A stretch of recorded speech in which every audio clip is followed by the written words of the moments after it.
Hello students, welcome once again online video lecture series conducted by प्राध्यापक B.V. Bansode, Department of Chemistry, Krishna Mahavidyalay, Retri Budruk. In last lecture, we discussing the reaction mechanism involving in polyethylene polymer. In today's lecture, we see some points related to polyethylene polymer. The first point is the types of polyethylene compounds. The second point is the properties of polyethylene polymer. Third point is uses of polyethylene compounds. Next we have to see the another important polymer is Teflon polymer. Next we have to see the polyacrylonitrile compound or polymer. Next the polyamide polymers, and last polyester polymers. In polyethylene polymer there are two types of compounds. First is LDP and second is HDP. What is meant by LDP? The LDP stands from low density polyethylene compound and HDP stand for high density polyethylene compound. So what is the difference between low density polyethylene and high density polyethylene? These are based on structure. Suppose we taking a LDP compound, then each structure must have the branching structure. And suppose we assume the high density polyethylene, their structure are linear chain structure, and depending on that structure we distinguish the two types. First type is a LDP and second type is a HDP. We see in detail. The first point is low density polyethylene, or it is called as LDP. How it is obtained? हा कसा तयार केला जातो? Or which type of mechanism is involved to the formation of low density compound, and why it is called as low density polyethylene? We see the low density polyethylene or LDP is obtained by the polymerization of ethylene monomer. कुठल्याही प्रकारचं जर आपल्याला पॉलिमरायझेशन करायचं असेल, polymer obtain करायचं असेल, तर आपण पाठीमागं बघितलेलं आहे. आपल्याकडं सगळ्यात महत्त्वाचं काय पाहिजे तर मोनोमर पाहिजे. आणि इथं हा जो काय लो डेन्सिटी पॉलिमर आहे किंवा पॉलिइथिलीन आहे, हा तयार करण्यासाठी आपल्याला जो मोनोमर आहे तो मोनोमर तुमचा कुठला असणार आहे? इथिलीन कंपाऊंड असणार आहे. Which undergoes polymerization under high pressure. म्हणजे त्याचं पॉलिमरायझेशन होणार फक्त कसं? With high pressure. आता प्रेशर किती त्या ठिकाणी एक्झर्ट केलं जातं तर about 1000 atmosphere to 2000 atmospheric pressure, and temperature is about 350 to 570 Kelvin in the presence of oxygen or peroxide as a initiator or as a catalyst.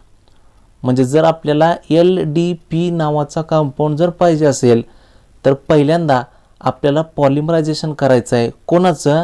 तर ह्या इथिलीन नावाच्या कंपाऊंडचं.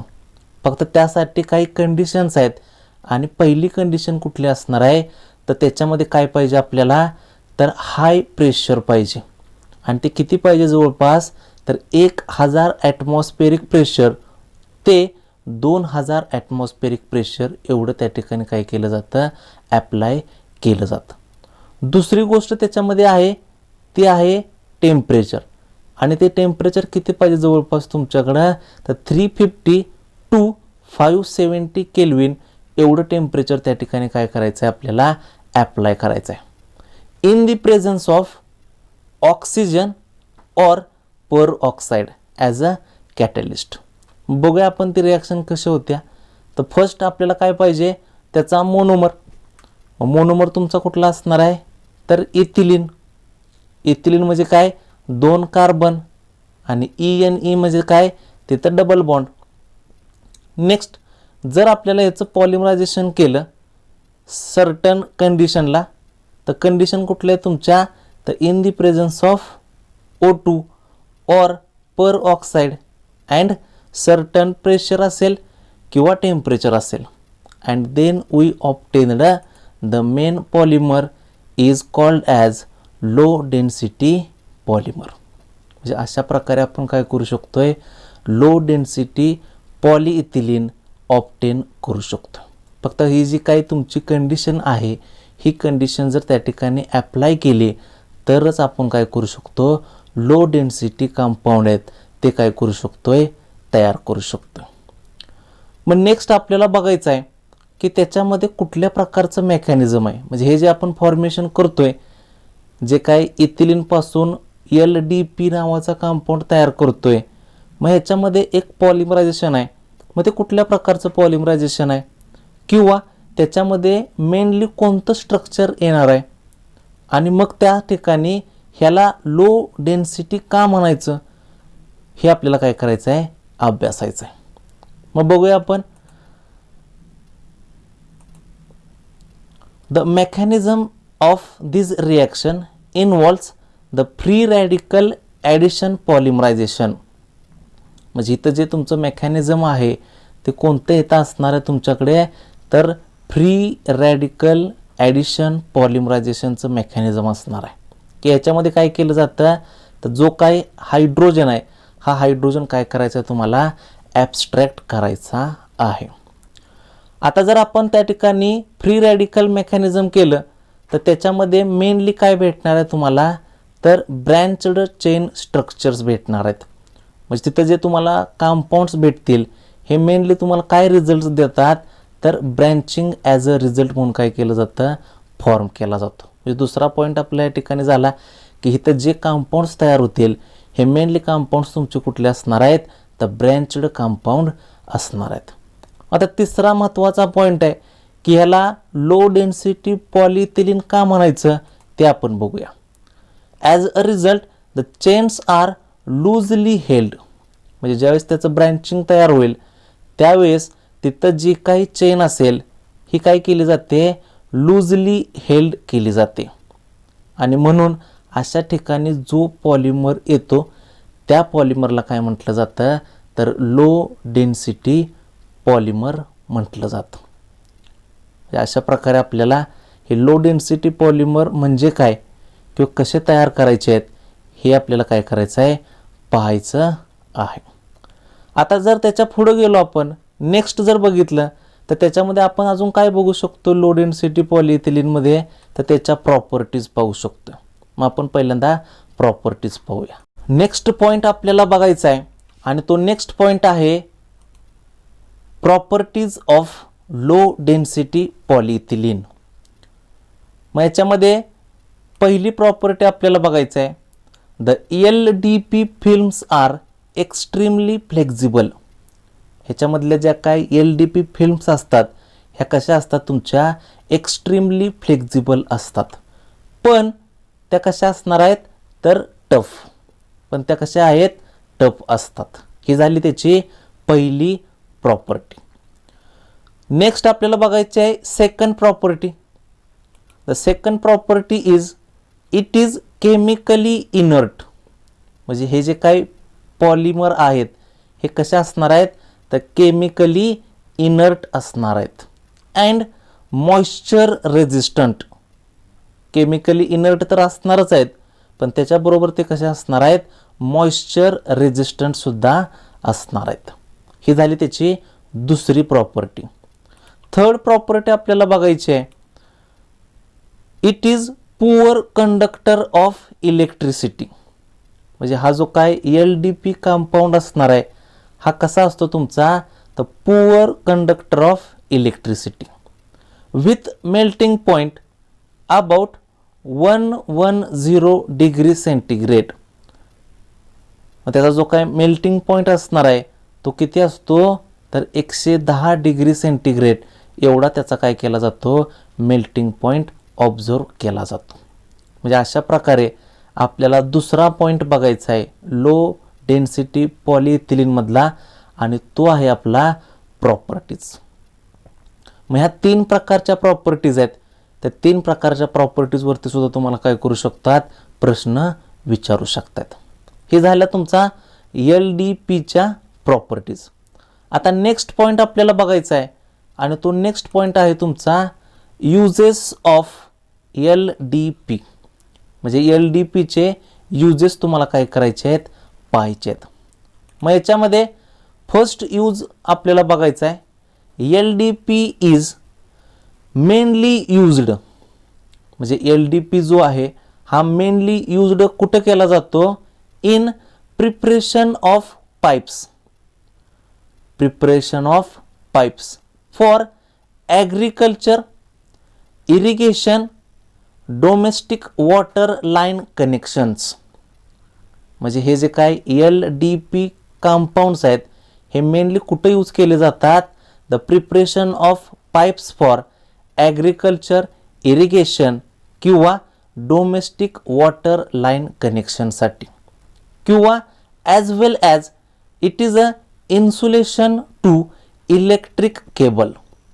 म्हणजे त्याचबरोबर अजून काय करू शकतो आपण, as a insulation to electric केबलसाठी सुद्धा काय करू शकतो, त्याचा वापर करू शकतो. म्हणजे अशा प्रकारे आपल्याला त्याची फर्स्ट प्रॉपर्टी जी आहे ती फर्स्ट प्रॉपर्टी आपल्याला काय करायची आहे, पाहायची आहे.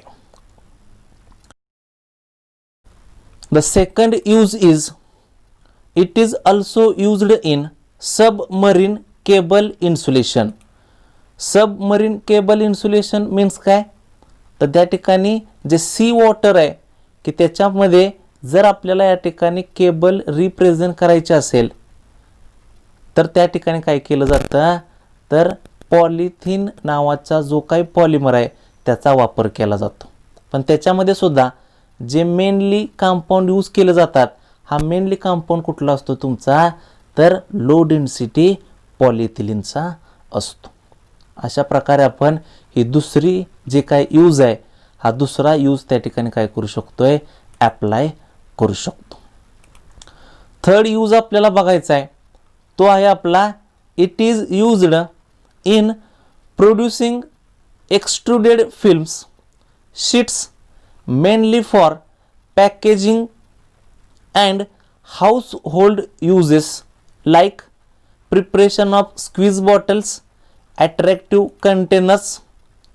म्हणजे मेनली आपण याला काय करू शकतोय, द पॅकेजिंग अँड हाऊसहोल्ड यूजसाठी काय करू शकतो, वापरू शकतो. म्हणजे त्याच्यामध्ये आपण काही बॉटल्स जर घेतल्या, स्क्वीज बॉटल्स किंवा अट्रॅक्टिव्ह कंटेनर्स आहेत, ह्या अट्रॅक्टिव्ह कंटेनर्स तयार करण्यासाठी आपण काय करू शकतोय, हा लो डेन्सिटी पॉलिइथिलीन कंपाऊंड आहे तो काय करू शकतो, प्रिफर करू शकतो. म्हणजे अशा प्रकारे जर आपल्याला ह्याचा यूज विचारला लो डेन्सिटी पॉलिइथिलीनचा तर त्याच्यामध्ये हे 3 यूजेस आहेत ते तुम्हाला काय करायचे आहेत, मेन्शन करायचे आहेत.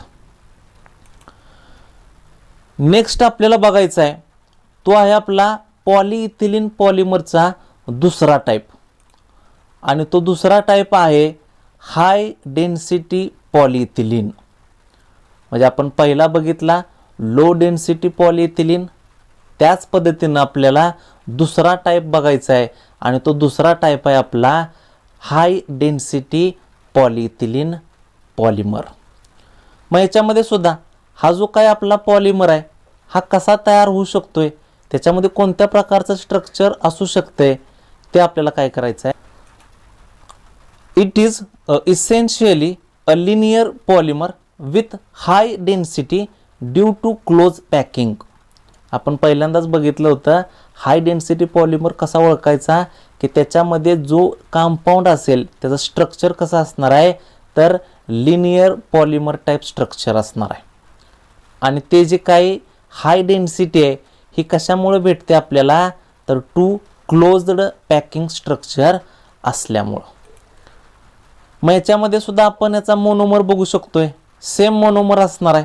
कुठला असणार आहे तुमचा, तर हा कंपाऊंड इथिलीन नावाचा monomer, which undergoes same addition polymerization in the presence of temperature.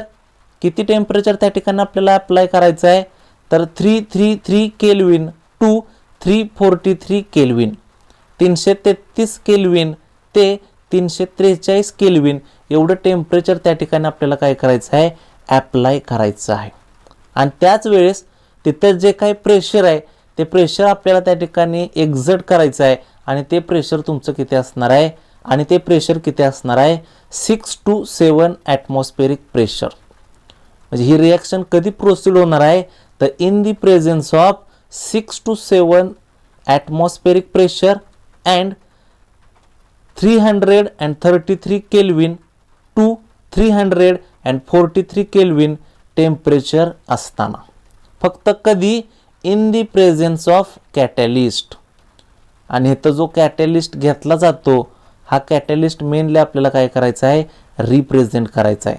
आणि मग त्यानुसार जो कंपाऊंड आपल्याला भेटेल तो कंपाऊंड कुठला असणार आहे, हाय डेन्सिटी पॉलिमर असणार आहे.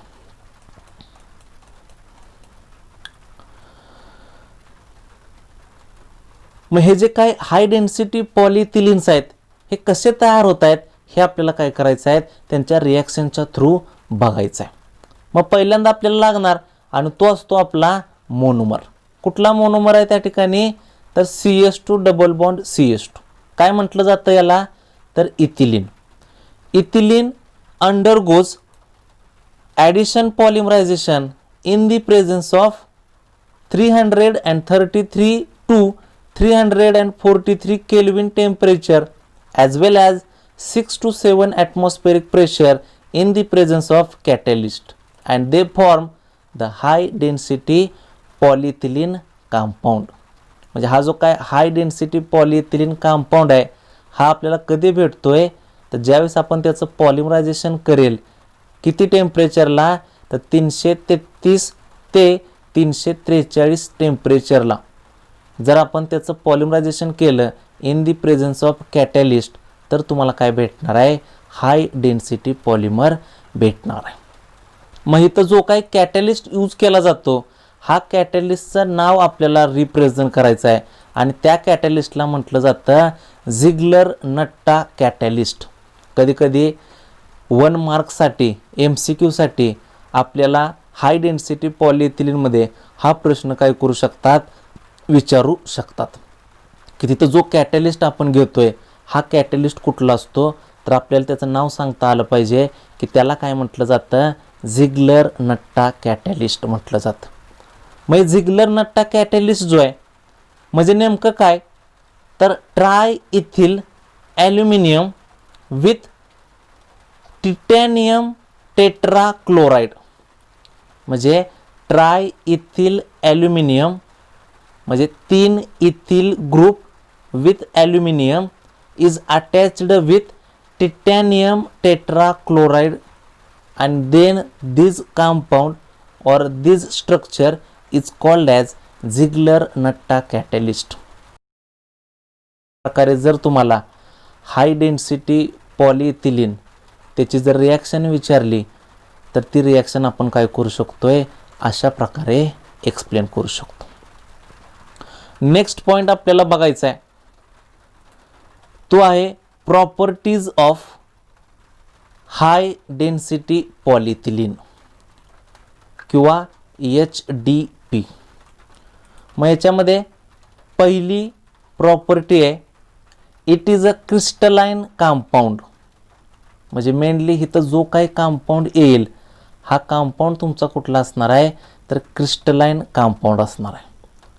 आणि जर तो क्रिस्टलाइन कंपाऊंड असेल तर त्याचा जो काही मेल्टिंग पॉईंट आहे त्याची रेंज कितीच्या दरम्यान पाहिजे आपल्याला, तर 144 ते 150 डिग्री सेंटीग्रेडच्या रेंजमध्ये हा आपल्याला काय करायचा आहे, रिप्रेझेंट करायचा आहे. म्हणजे हे जे काही तुमच्याकडं HDP कंपाऊंड्स आहेत ह्यांची जर मेल्टिंग पॉईंट रेंज बघितली तर ती अबाउट किती असते तुमची, तर 144 डिग्री टू 150 डिग्री सेंटीग्रेड एवढ्या रेंजमध्ये काय केली जाते, रिप्रेझेंट केली जाते. दुसरी जर आपण प्रॉपर्टी बघितली, सेकंड प्रॉपर्टी जर बघितली तर it is much stiffer than LDP. जर कम्पेअर केलं LDP आणि HDP तर हा कंपाऊंड कसा असतो तुमचा, तर मच स्टीपर कंपाऊंड काय केला जातो म्हणून रिप्रेझेंट केला जातो. थर्ड प्रॉपर्टी आपल्याला बघायची आहे याच्यामध्ये, it is a high tensile strength. म्हणजे याच्याकडे काय राहते, तर it has high tensile strength and hardness.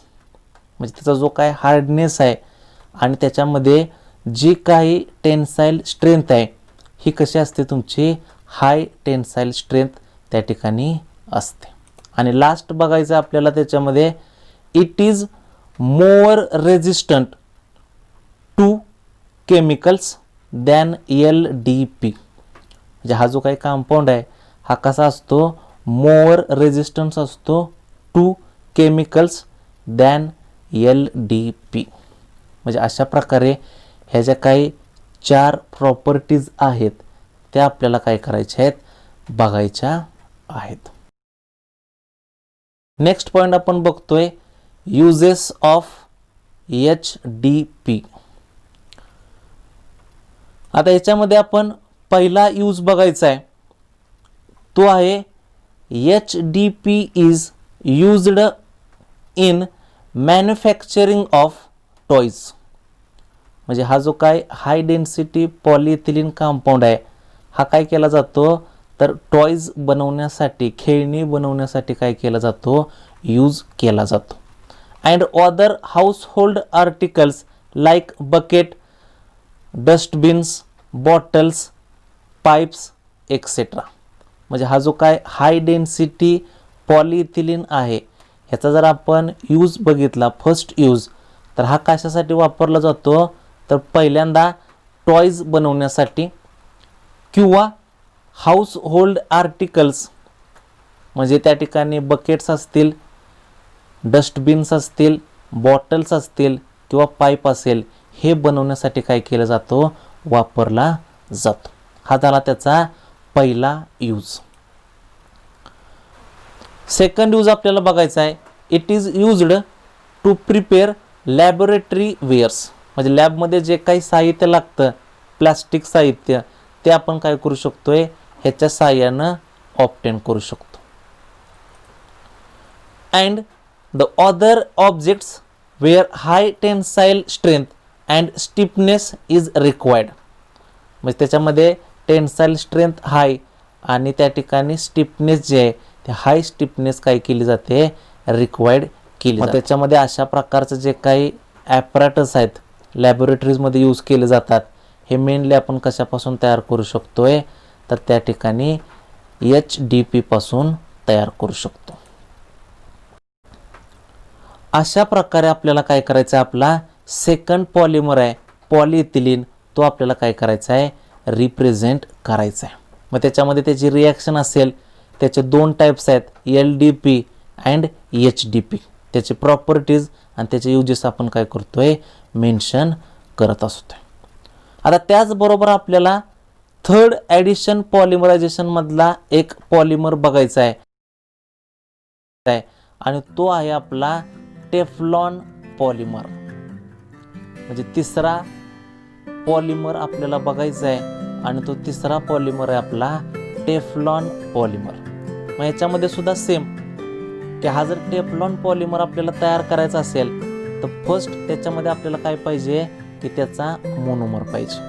त्याच्यामध्ये कुठल्या प्रकारची रिॲक्शन असणार आहे, त्याचे युजेस कुठल्या प्रकारचे असणार आहेत, किंवा त्याच्यामधल्या प्रॉपर्टीज कुठल्या असणार आहेत, ह्या सगळ्याचा डिटेल स्टडी आपल्याला काय करायचं आहे, ह्या पॉलिमरमध्ये करायचं आहे. म्हणून आपण थर्ड इम्पॉर्टंट पॉलिमर बघतोय आणि तो थर्ड इम्पॉर्टंट पॉलिमर आहे आपला टेफ्लॉन पॉलिमर.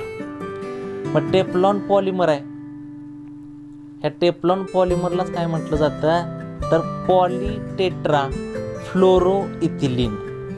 म्हणजे जे काही केमिकली जर आपण बघितलं टेफ्लॉन म्हणजे नेमकं काय, तर टेफ्लॉन म्हणजेच काय तर पॉलीटेट्रा फ्लोरोइथिलीन मोलिक्यूल. पॉली म्हणजे काय तर मेनी युनिट्स और as a polymer and main याच्यामध्ये आपल्याला काय करायचं आहे त्याचा मोनोमर बघायचा. मग त्याचा मोनोमर आपण बघूया. कुठला मोनोमर त्याच्यामध्ये असणार आहे तर टेट्राफ्लोरोइथिलीन. म्हणजे जर आपल्याला प्रिपरेशन ऑफ टेफ्लॉन करायचं असेल तर त्याच्यामध्ये मोनोमर माहिती असणं गरजेचं आहे.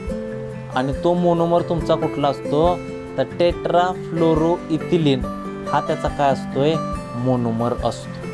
मग जर आपल्याला मोनोमर समजलाय तर त्याच्यावरून आपण त्याचं काय करू शकतोय स्ट्रक्चर तयार करू शकतोय. मग आता स्ट्रक्चर कसं तयार होऊ शकतोय बघा. टेट्रा म्हणजे काय 4, फ्लोरो म्हणजे काय फ्लोरीन आणि इथिलीन म्हणजे काय तर कार्बन कार्बनमध्ये काय असणार आहे डबल बॉन्ड. म्हणजे कार्बन कार्बनमध्ये डबल बॉन्ड, त्याच्यामध्ये जर 4 फ्लोरीन मोलिक्युल्स तुम्ही ॲड केले तर जे स्ट्रक्चर तयार होईल ते स्ट्रक्चर आपलं असणार आहे टेट्राफ्लोरोइथिलीनचं. मग कसं तयार होऊ शकते बघा. तर पहिल्यांदा कार्बन कार्बन डबल बॉन्ड. आता त्याच्यामध्ये काय पाहिजे आपल्याला 4 फ्लोरो कंपाऊंड्स. म्हणजे इथं 2 देऊया आणि इथं 2 देऊया आणि जे स्ट्रक्चर आपलं तयार होईल त्या मोनोमरला काय म्हटलं जातं टेट्राफ्लोरोइथिलीन म्हटलं जातं.